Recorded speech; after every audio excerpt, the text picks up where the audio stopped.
हजरात हजरात हजरात, बड़े अफसोस के साथ ये सूचित किया जाता है कि बिहार में रहने वाले हिंदुओं को 4% का जजिया टैक्स अपने मंदिरों के द्वारा सरकार को देना पड़ेगा।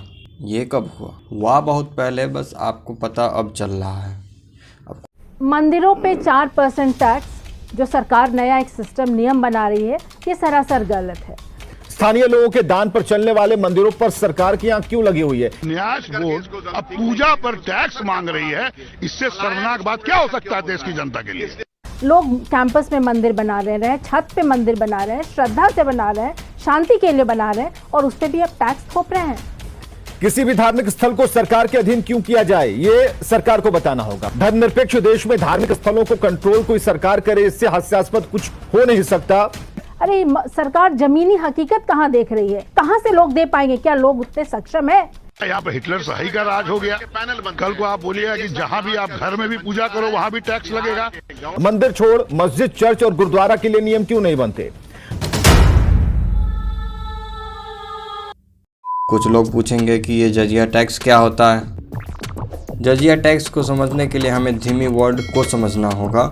दरअसल धीमी वर्ड का यूज लोगों के उस समूह के लिए किया जाता था जो नॉन मुस्लिम होते थे और मुस्लिम स्टेट यानी मुस्लिम रूलर के द्वारा शासित होते थे। अब जाहिर सी बात है, अगर कोई पॉपुलेशन मुस्लिम स्टेट में रहती है तो उसको कुछ तो करना पड़ता होगा जिससे उनका नॉन मुस्लिम वाला स्टेटस बना रहे। तो इस स्टेटस को बनाए रखने के लिए वो पॉपुलेशन जजिया टैक्स रूलर या स्टेट को पे करती थी।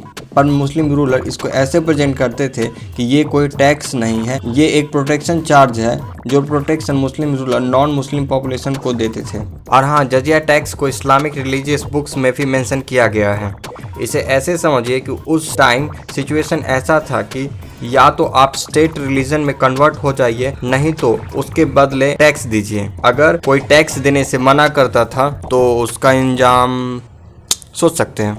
वैसे बिहार सरकार के इस टैक्स को जजिया टैक्स श्री राम जन्मभूमि तीर्थ क्षेत्र ट्रस्ट के मेंबर ने भी कहा है। अब सवाल उठता है कि अचानक ये नीतीश कुमार को हिंदुओं के मंदिर से टैक्स लेने का विचार क्यों आया? तो इसका जवाब ये है कि सारा कुछ अचानक नहीं हुआ है, सब धीरे धीरे हुआ है। समय और परिस्थिति को देखते हुए देश भर के केवल हिंदू मंदिरों को कोई न कोई सरकार डायरेक्टली या इनडायरेक्टली कंट्रोल करती है, जबकि ये हमारा देश एक सेकुलर स्टेट है, यानी देश का कोई धर्म नहीं है, फिर भी सरकार मंदिरों को कंट्रोल करती है। इसी कड़ी में बिहार में भी सरकार मंदिरों को कंट्रोल करती है इनडायरेक्टली, क्योंकि डायरेक्टली कंट्रोल करेगी तो लोगों को आसानी से समझ में आएगा कि सरकार हिंदुओं को कंट्रोल करती है, इसीलिए इनडायरेक्टली कंट्रोल करती है।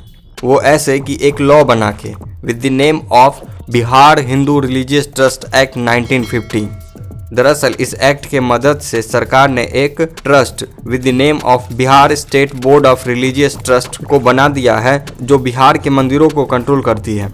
पर सरकार का मन इतने से ही नहीं भरा तो इस एक्ट को 2006 में अमेंड किया गया, जिससे प्राइवेट और पब्लिक टेम्पल को डिफाइन किया गया था। जो ऐसे हुआ कि मान लीजिए कोई हिंदू एक मंदिर अपने ज़मीन पर बनवाता है और वो अपने मोहल्ले या गाँव वालों के लिए भी उसे खुला छोड़ता है, वो लोग भी उस मंदिर में पूजा कर सकते हैं, तो सरकार उस मंदिर को पब्लिक टेम्पल के रूप में मानेगी।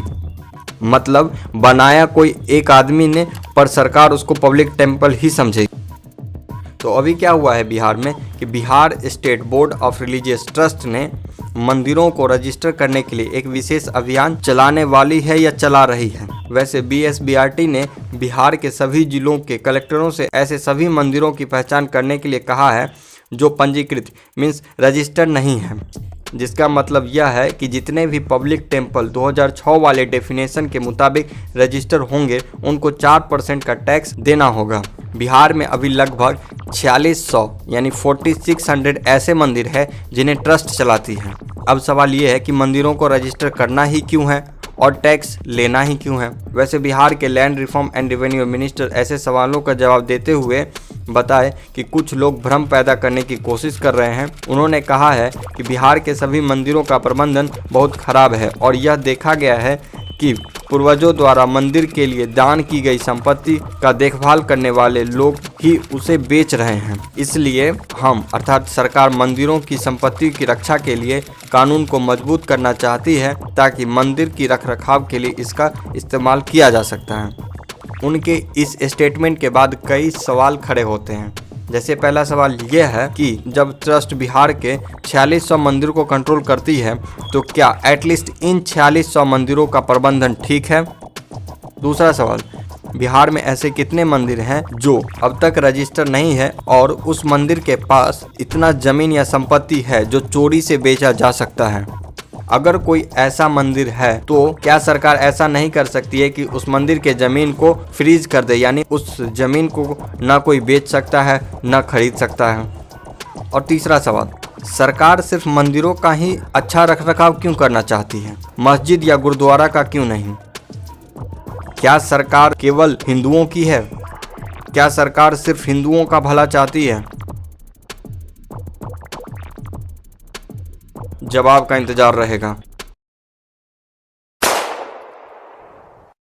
Thank you so much. जिन्होंने वीडियो को यहाँ तक देखा उनका बहुत बहुत धन्यवाद। आप अपने सवाल, विचार या सुझाव कमेंट कर सकते हैं, कमेंट बॉक्स में लिख सकते हैं। जय हिंद।